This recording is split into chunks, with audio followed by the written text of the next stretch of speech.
Amen. You guys can open up to Psalm 16. That's where we'll be today.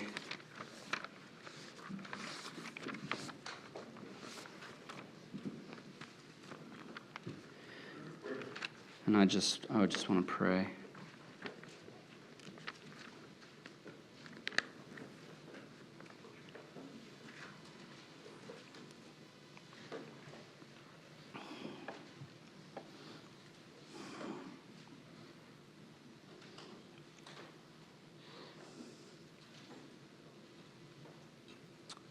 Father, I want to say thank you that what David expressed in this psalm is possible for every one of us, Lord, that this is what you're offering to us.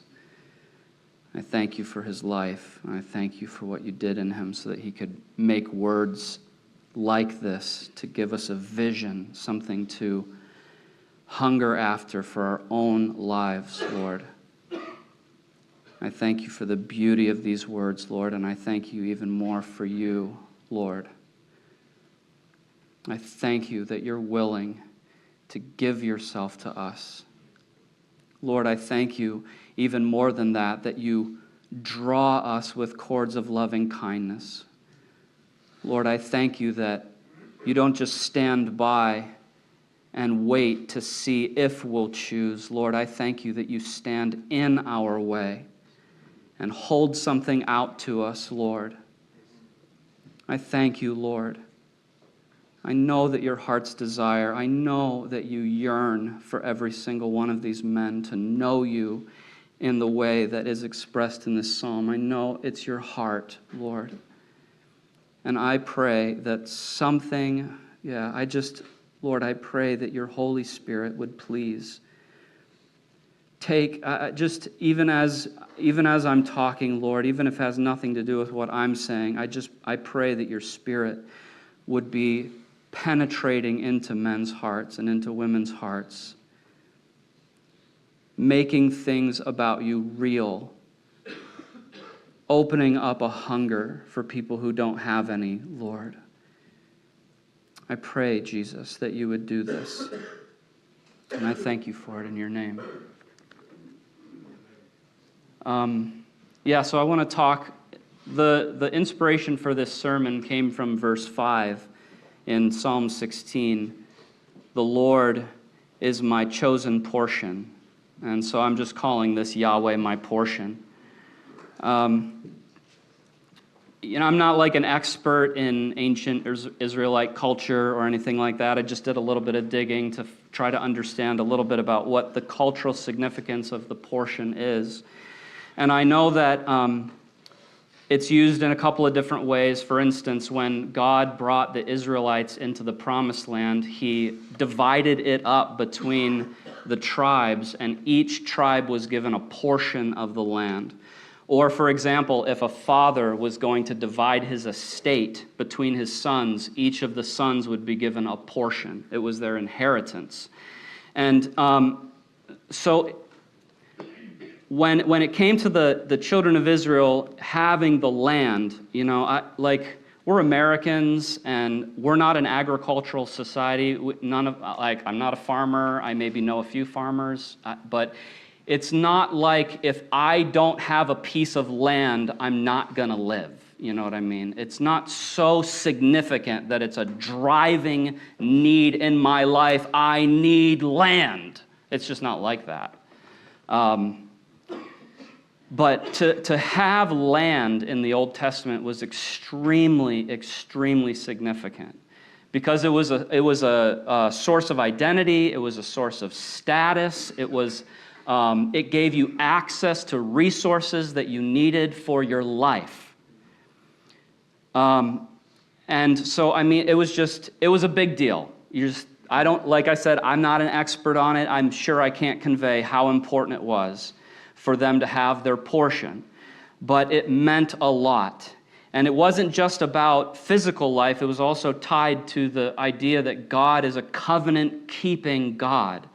He's a God who wants to provide. He's a God who wants to keep safe and give you something for your own possession. It meant a lot. So I would just guess, if I could try to get myself into an ancient Israelite's head, what would it be like to not have a portion? Right? What would it be like to not have an inheritance or to have the land? I just think it would feel like I don't have stability. I don't have security. I don't have a home. I'm cut off from life-giving resources. And personally, okay, so I don't know if I'm projecting myself onto this, but I'm just thinking of myself in a 21st century American context. We tend to be more in terms of we tend to be more emotional, right? So what does it mean to have such deep needs, like maybe they would see the land? What are the things that we feel like we just need desperately? What are the things we crave? What are the things that we desire? And what are the things that if we don't have them, we feel like our soul does not have a home? We long for, we have our own way of longing for security and stability and identity. We have our own way of longing for emotional connection or intimacy or purpose or belonging. These are the things that we long for as emotional beings or as spiritual beings. And when we don't have those things, we are not well. We don't do well. And so when I look at what David is saying, he's basically saying, I found in God everything I need for life. Everything I need. He is my portion. He's my portion. Alexander McLaren wrote, this is a little bit long, I'll read it. Nothing short of the fullness of God is enough for us. But because we don't believe this, we try to fill that deep and aching void in our hearts with all manner of minute rubbish, which can never fill up the gap that is there. Cartload after cartload may be tilted into the bottomless bog, and there is no more solid ground on the surface then than there was at the beginning. Oh, my brother, consult your own deepest need. Listen to that voice, often suppressed, often neglected, and by some of you misunderstood, which speaks in your wills, your minds, your consciences, hopes, desires, and your hearts. And is it not saying this, my soul thirsteth for God, for the living God? There is none in the heavens with all its stars and angels, enough for you but him. There is none upon the earth with all its flowers and treasures and loves that will calm and still your soul, but only God. And so I look at this psalm and I see that David found in God the thing that he desperately needed. He found it in him. Yahweh himself was the portion and the inheritance. And when I read throughout the Old Testament, it's not just men like David who were able to testify about God this way. Dave, I will read one more from David. He said, Yahweh is my rock, right? He is my stability. He's a place where I can put all of my weight and it will never move. Miriam wrote, Yahweh is our song of rejoicing. The sons of Korah, Yahweh is our salvation. Jeremiah, Yahweh is our stronghold. And then in the New Testament, Jesus is wisdom, righteousness, sanctification, and redemption. So it's not, David is not saying here that God gives him his portion. These people were not saying that God gives them a rock or gives them a song or salvation or wisdom, but that he is it. He is those things for them. When I look at this psalm and I look at the testimony of David, it's like he found in God a source of contentment and joy and satisfaction and protection and guidance and hope. God was all of these things to him, personally, those things, intimately, those things, satisfyingly, those things for him. And, it's not like David's life was easy. This is not circumstantial testimony where it's like, well, yeah, God is that stuff because my life is amazing.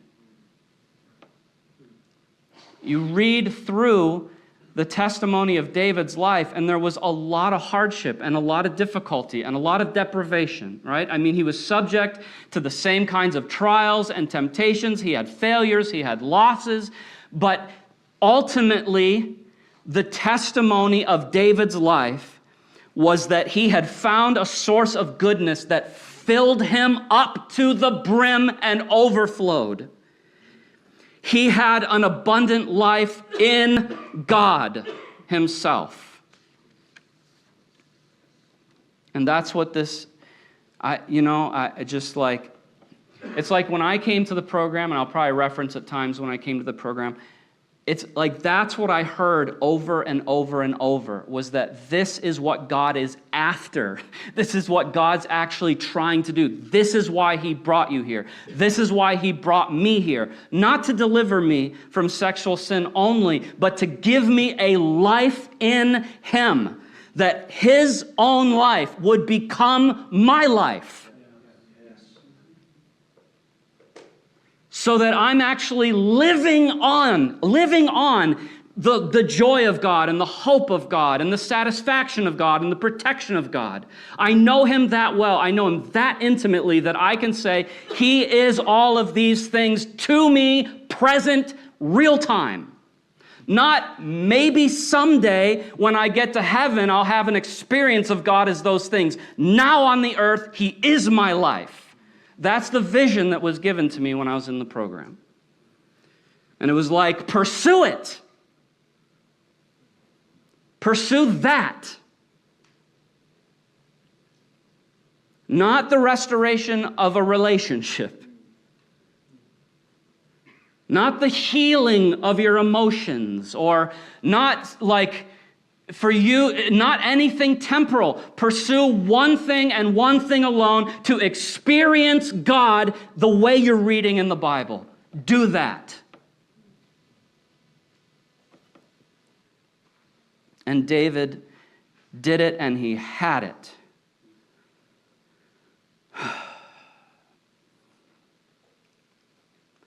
McLaren again wrote, "The very death of Jesus means that we might come into a personal, rapturous, and holy possession of God, his very self in our hearts and in our spirits. Do not imagine that you are a Christian because you hold certain opinions or beliefs in regard to doctrines. Do not imagine that Christianity consists in doing or not doing certain things. Such things are the means to or the outcome of this inward devotion, but the true essence of Christianity is that we recognize that God is our only good and that in him we find absolute rest and perfect sufficiency." So, I read this and I look at this testimony and I'm like, okay, what did he do to get this testimony? I mean, so, why is it that, for example, when I came to Pure Life, I didn't have anything like this testimony, but I saw other people who did? Why could I look at some people and say they have a knowledge of God that I don't have? Why is it that their experience of walking with God is so vastly different than my own experience? What is it? What did they do? And in the ESV, verse 5 says something really vital, and this verse is translated a lot of different ways in different translations, but when you look at the way the ESV translated it, and then you start diving into the commentaries, everyone brings this out. The Lord is my chosen portion. The Lord is my chosen portion. Okay, so David is telling you how to have a Psalm 16 life. You choose God as your portion. God is willing, and this is what I'm telling you, and this is what I've experienced in my own life, and I've heard the testimony of many others. God will freely give his fullness to anyone. Freely. But you have to choose him. He has made his choice. His choice is anyone can have me. And now it's up to us. Will you choose him to be your portion? Because without that, without an initial choice and without daily choices, you're never going to know God this way. You won't know him that way. You'll know about him probably because you've grown up in church. You know, you might even do ministry and you might read books about him. But as far as an inner experience of this, you won't have it. You won't know this.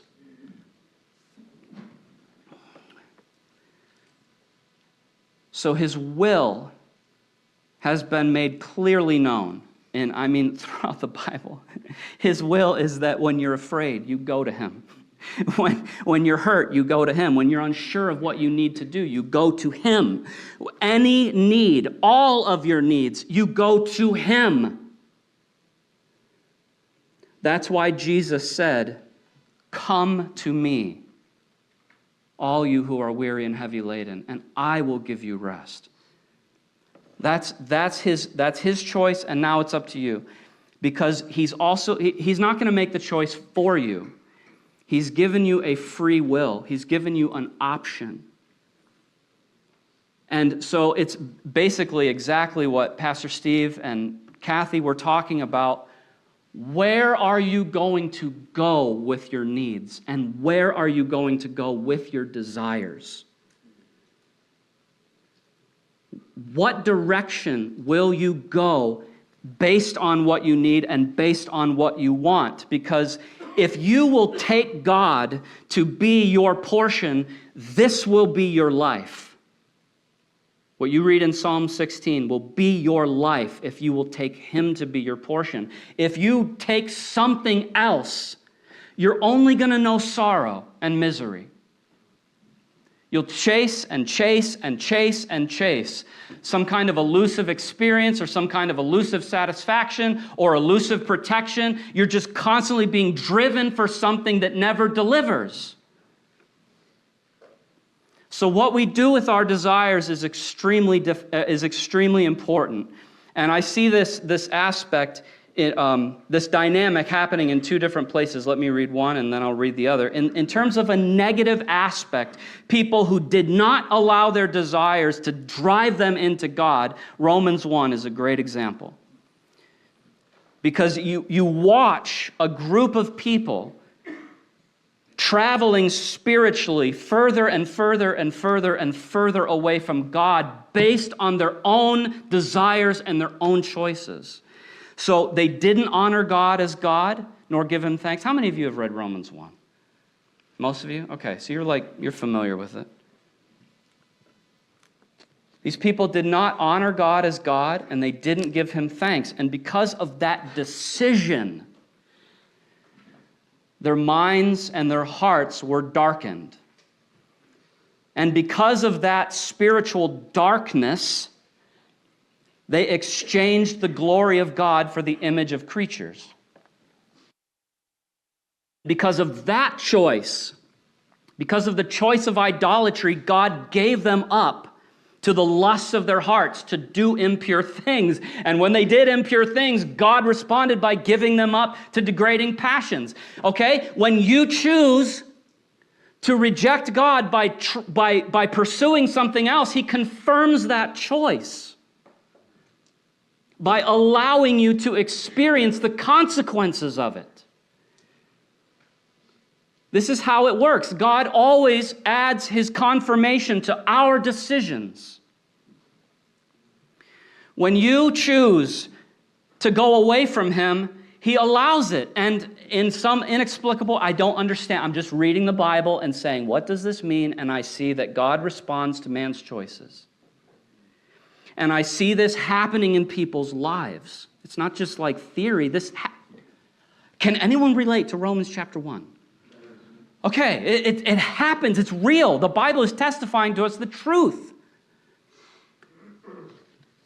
One decision leads to another and another and another, down a long path of perversion and degradation.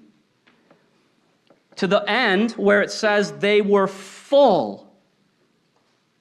Them, inside, internally, they're full of all manner of unrighteousness, evil, covetousness, malice, envy, strife, deceit. The list goes on and on. We don't even need to talk about it. Full on the inside of those things. And that is the path of emptiness. It's the path of futility. It's just to choose something other than God to be your portion and your life. It doesn't matter what it is. You know, if you make money the obsession of your life, I guarantee that your life will be perverse in the end. Because it's an idol. If you make entertainment, if you make the desire to be popular or to please people, if you make some kind of ambition, if you make anything more important than God, you're on the path to degradation. This is how it works. Okay? And it's like you can almost hear Satan just like, give them anything.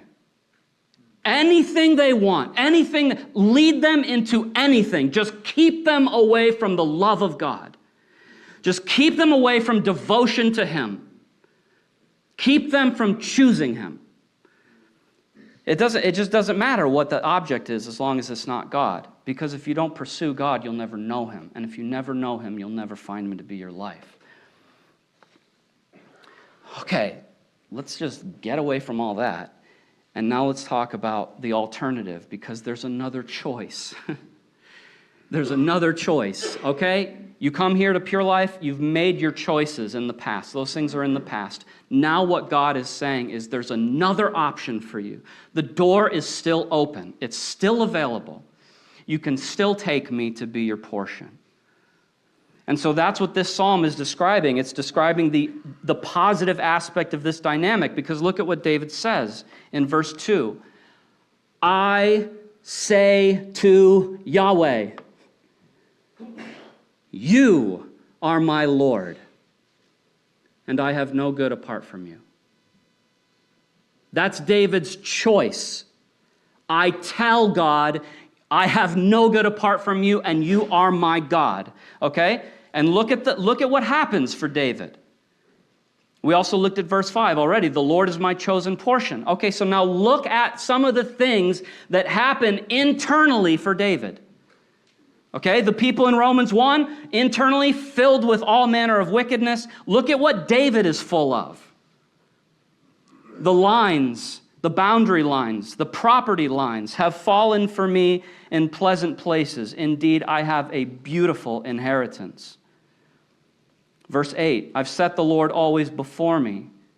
Because he's at my right hand, I shall not be shaken. Verse 9, my whole heart, every portion of my being is glad, and my whole being rejoices. Verse 11, you reveal to me, you make known to me the path of life. In your presence is fullness of joy. At your right hands are pleasures forevermore. Okay? And again, this isn't like theological talk. This isn't David. He was just sort of like taken over by the Holy Spirit, and he wrote these words, and then he's like, oh my gosh, I never had any idea my life was like this. This was his life. This was his experience. He wrote it because it was him. I am full of joy. I am full of rejoicing. I know the path of life. Don't you want that testimony? Wouldn't that be a better experience than what brought you here? And all of those blessings came because he made the choice. Yahweh is my portion.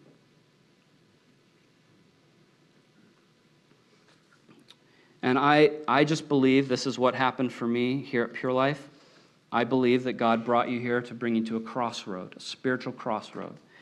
In a lot of ways, you've been living in spiritual darkness. It says in one place that people stumble in the darkness. They don't even know what's making them trip, right? And so it's like that. We're just going through life. We don't even realize why is my life so miserable?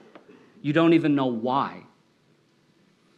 And so God brings you here, and he's gonna make it very clear what's at stake, what it really means to follow Jesus, and then he's going to give you another chance to choose him for real this time.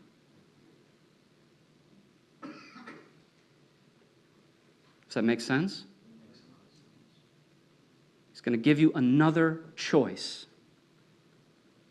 Whatever you had in the past, just let that go. And now, in this 9 months, he's going to give you a choice to understand what it means to follow him and say, please follow me.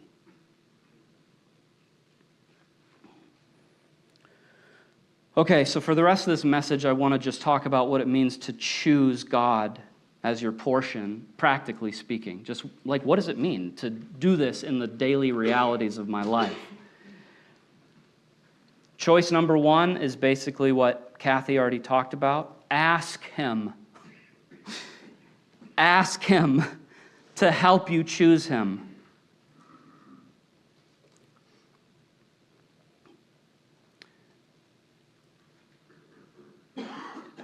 You know, God absolutely is looking for you to make a choice. But he's not asking you to do that in your own strength. He's not asking you to do it just by sheer willpower. You know, it's like what Pastor Steve was talking about on Thursday night and again this morning.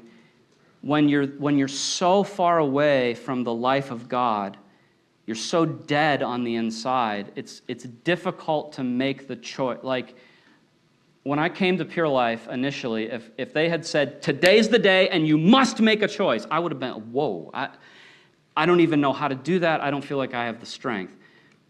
God is not asking you just on day one to make this monumental choice, but he is telling you, ask me for help. You've spent years sowing into your life very destructive desires, very evil desires. And that needs to change. It has to change. You cannot walk with God and love sin. Something has to change on the inside. And so he's telling you, just ask me. Ask me. Psalm 107 is one of my favorite psalms because it gives us, I think, you don't have to turn there exactly. I'm not even going to read it. It gives us a way to understand what to do when we find that we are in real spiritual trouble. And it describes groups of people who, through their own choices, their own decisions, their own folly, found them in horrible spiritual places. Some wandered in desert wastes, finding no way to a place where they could dwell. Others sat in darkness and in the shadow of death, prisoners in afflictions and in iron. Just think about all this spiritually. Others who were fools through their sinful ways were suffering affliction because of their iniquity, loathing their very lives and drawing near to the gates of death. Others were at their wits' end. They had no courage. They were reeling and staggering through life as if they were drunk. Okay? Anybody relate to any of those groups? Okay? And it tells you what to do. Then they cried to the Lord in their trouble, and he delivered them from their distress. You want a formula for step number one? Cry out to him. Do it. This is telling you what to do and telling you what will be the response when you do it. So, okay, when we are telling you, Go out to the ridge. Has anybody ever told you to do that? Anybody? Go out to the ridge? Anybody? Raise your hand. If your counselor has ever said, go out to the ridge. Or you need to go to the chapel. Right? Or you need to get alone with God. Why? Because of this. Because when you ask him to help you, he's listening. He's listening. I know that you don't see it at the beginning. I know you can't feel it. It doesn't matter how you think or how you feel. What matters is spiritual reality. He's listening. And so you go and you pour your heart out to him. You pour your heart out to him. You ask him, I need, okay, and it, honestly, here could be a way that it feels or seems when you cry out to God. I feel awful, and I have no desire for you right now, but I would like some. I really would like desire for you. I would like this to change. I'm in the mess that I'm in because of my own choices. I've been told that God will hear me if I cry out to him. I don't know that for myself, but I'm just here because I have no other options. Please help me. That it could look like that. You know, it also at times could look very intense and very dramatic. That's not the point of how it feels or how it sounds, but are you asking him?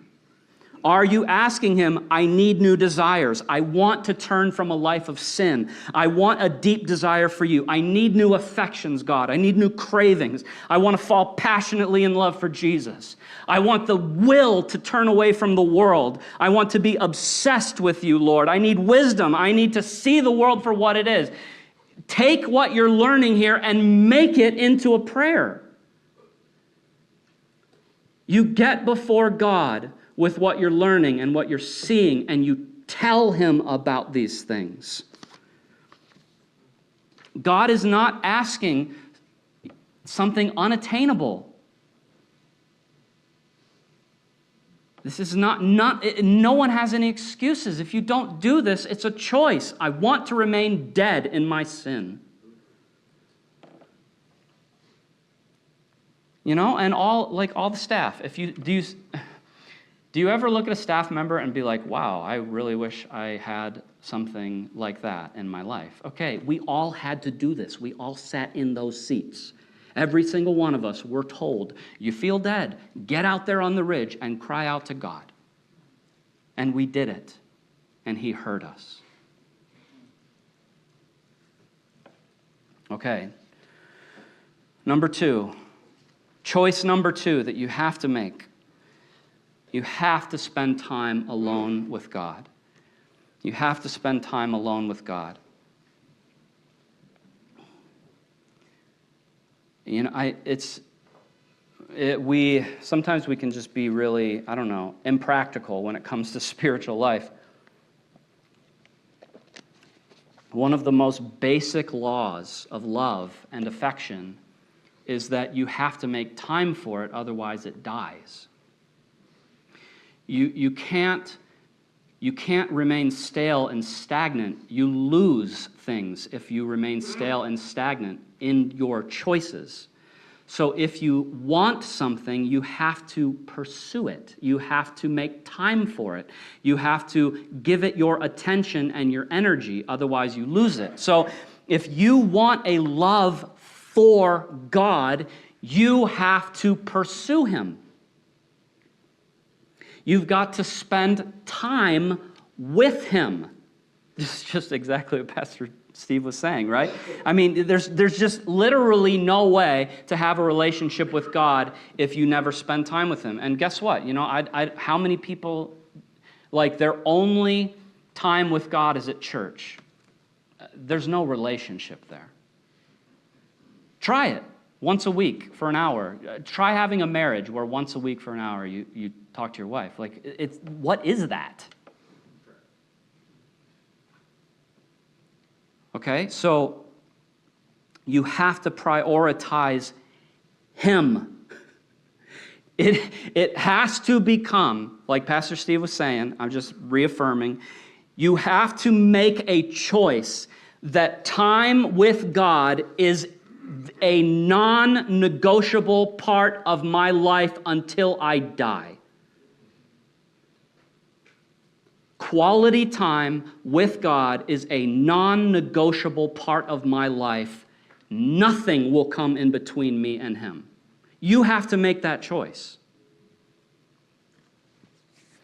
Because God He's telling you, doesn't He command us to love Him with all the heart, soul, mind, and strength?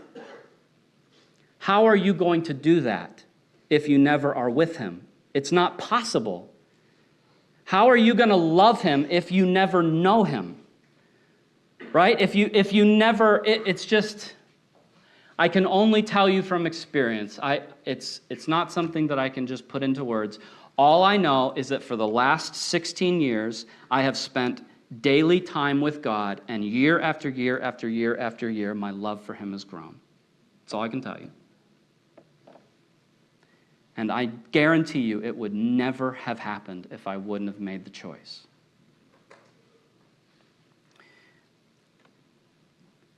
You get with Him because in this Word you see things that you will never see anywhere else. This is the only place that opens you up to heavenly spiritual realities. And when you see things in this Word, and when your heart is in a hungry position, it gives you something to want. It gives you something to desire. It gives you, it like fuels that hunger in you. You read things and you go, that is what I want for my life. And without that, you're living in a world that is trying to lead you to hell. The whole point of this world is to blind you to spiritual realities and lead you to hell. You need a place where you can see heavenly things. I marvel because there are a lot of times when I'm reading the Word and I'm like, what would I do without this? I would be a dead man without the Bible. Because it gives me something to long for, to hunger for, to want, to cry out for, to pray. It gives me something to meditate on. And the Word of God is just there's no substitute for it. And prayer is another thing. How are you ever going to receive something from God if you never ask Him for it? You're a beggar. You're a spiritual beggar. You don't have anything in and of yourself. So whatever it is that you need, you ask Him for it. And that's what time with Him is about. And not just asking Him for things, but developing a relationship. And I know that you can't see Him, and I know that a lot of times you can't hear Him or feel Him, but He's there. If you are there, hungering after Him, He is there. And He's doing things in you that you can't quantify and you can't articulate and you can't explain. You can only testify to after the fact. When He's done it in you, you go, my God, what have you done in my life?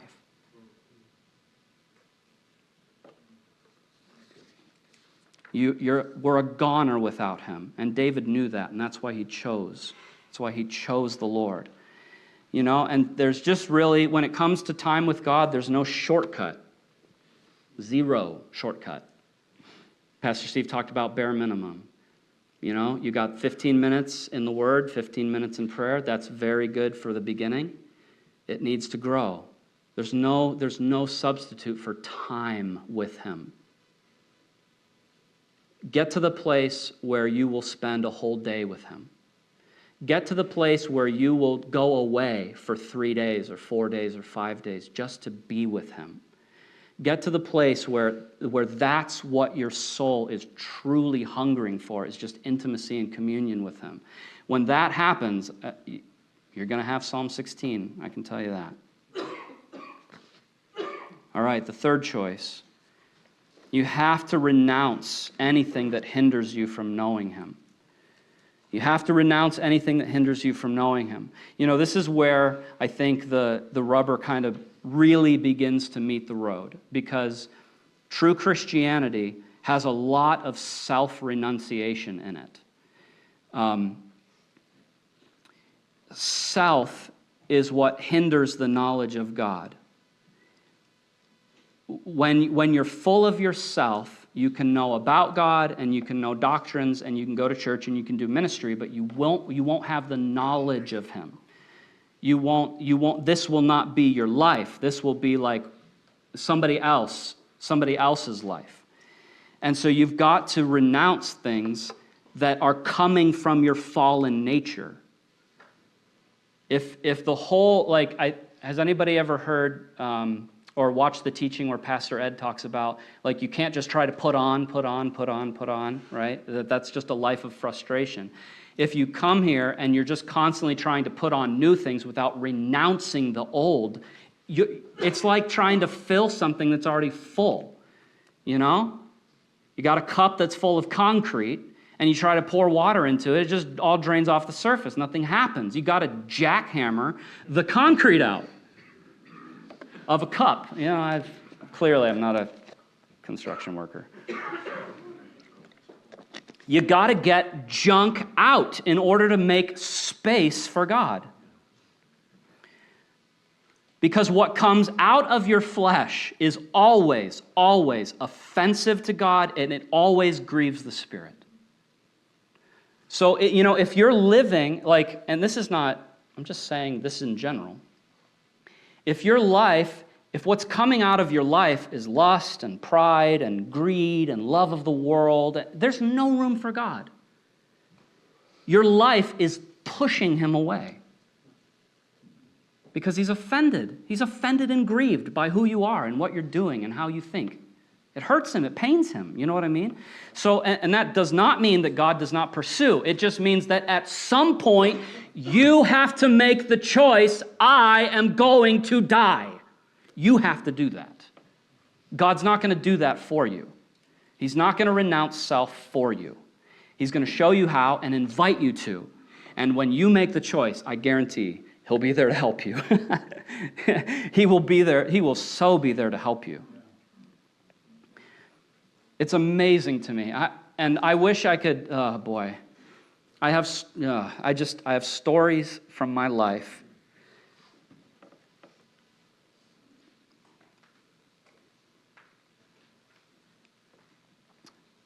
that reveal a graciousness that I've never comprehended. That when I make the choice to turn, he is so pleased. Just like it's, I can't even comprehend a God like that, who I could offend over and over and over and over, and as soon as I make the choice, I'm going to repent, he's there.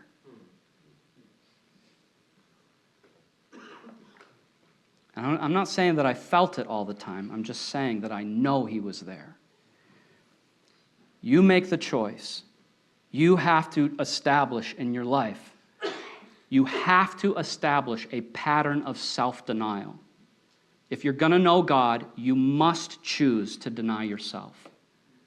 You can't know him in any other way. So when your counselor is kind of in your face and he's talking to you about your life, that's your chance right there to deny yourself.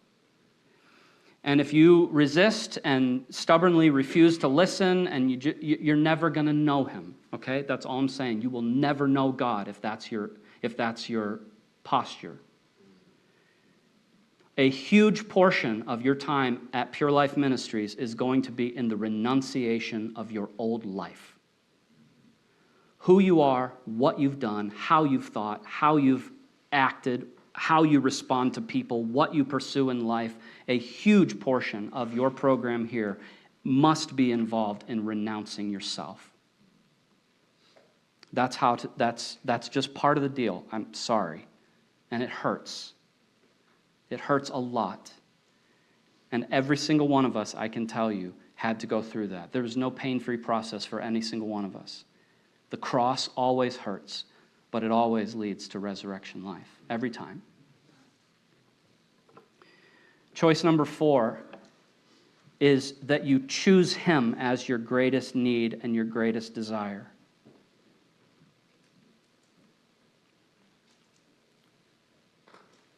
There is something about asking him. There is something about spending time with him. There is something about renouncing your old way of life. But there's another dynamic, I think. And I'm not even saying that, I don't know. I really struggled to put this into words because I don't feel like I've done a great job at this. But, well, I'll just go through my notes. Hopefully it'll make sense. To make God your portion, it means that he becomes the goal of your life. He himself becomes the goal that you're striving after. And so when you take God as your portion, suddenly your life is about, I want to please him. That's the goal. The goal of my life is to please him. The goal of my life is to get as near to him as I possibly can. The goal is to know him as intimately as I can. The goal, it shifts. When you choose God as your portion, there's an internal shift, and you're no longer asking, what do I want out of life, or what can I get, or how much sin can I have, or it's no longer that. It means I'm living for his name's sake, and I'm living to satisfy his desire for my life. I want him to be happy with me. I want to please him, and I want to know him. And it's like, the goal of your life becomes, I want to know that I have his favor on me. And it's basically what you're talking about is true love. It's just genuine love. It's not how much will I have to do in order to make it to heaven. It's how can I love him better.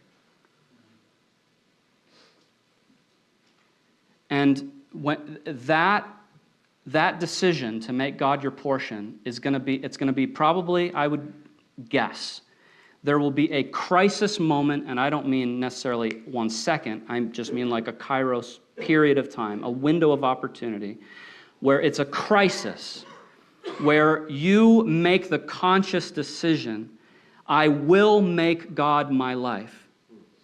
And then there's going to be a lifetime of making decisions that reflect that choice.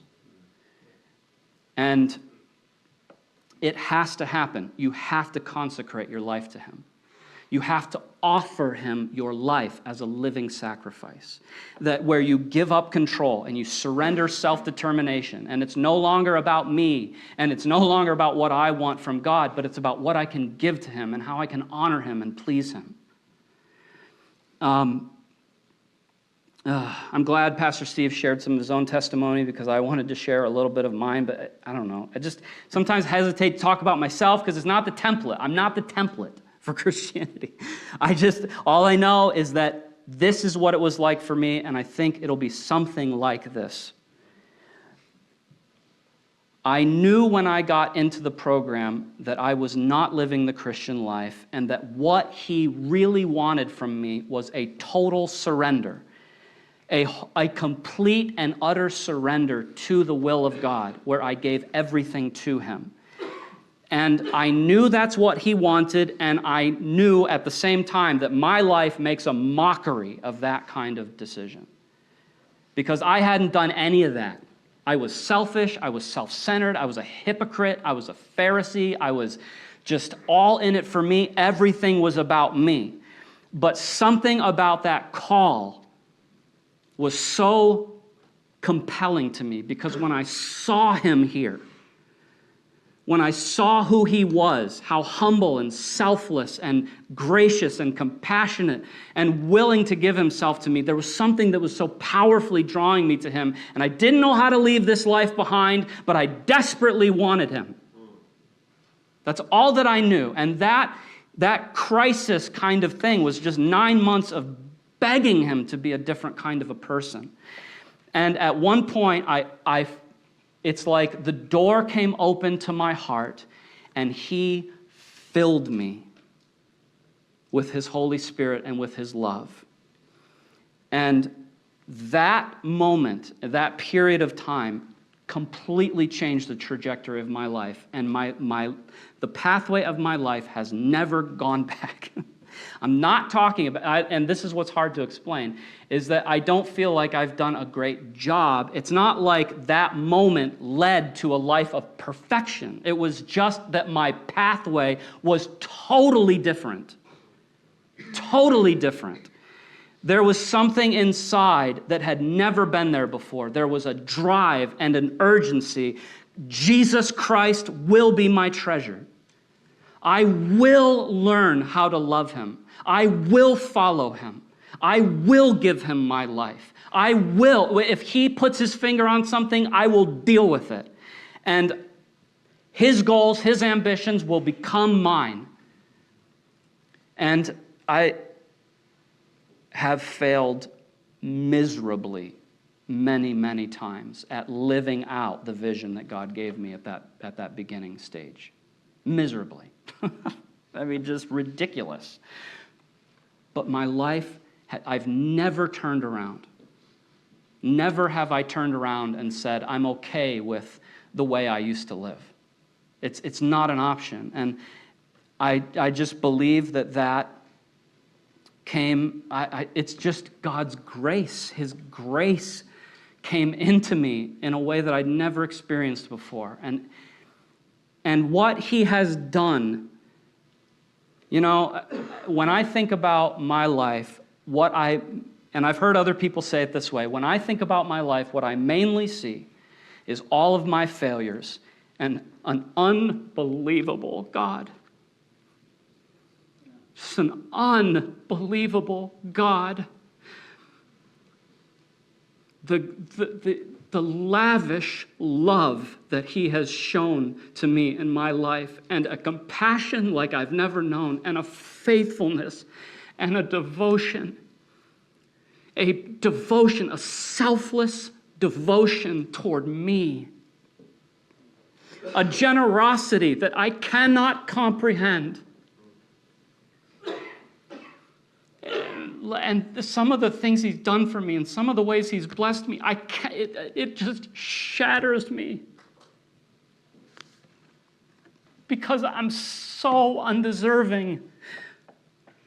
Just so undeserving. The one thing that I did was I chose him to be my portion. That's it. Yeah. Just a yes.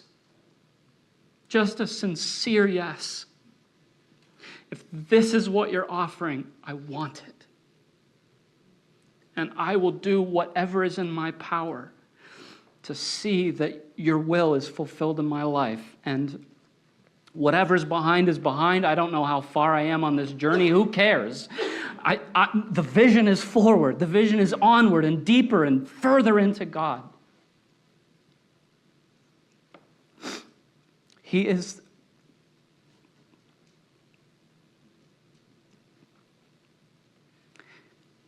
the most precious person I've ever known in my life.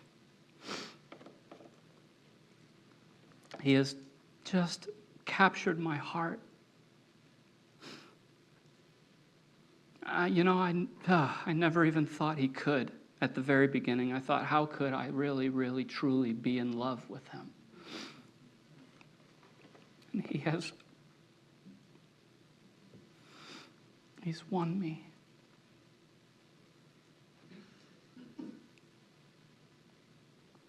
So I don't know where you're at. I don't know, what choice you need to make today. If it's just like you need to actually decide that you're going to ask him for help, or if you need to make the choice that you're going to really throw your heart into spending time with him, or if you need to make the decision, that's it, I'm going to renounce myself. Like if you've been just playing games and doing a religious show or whatever, if that's where you're at, or if you're at this point where it's like you've got your future ahead of you and it's not necessarily like you're just having to choose, I will make him the supreme place in my life. I would just urge you to to do that. Make the choice, whatever the choice is that's before you. So I'm just going to let somebody else close.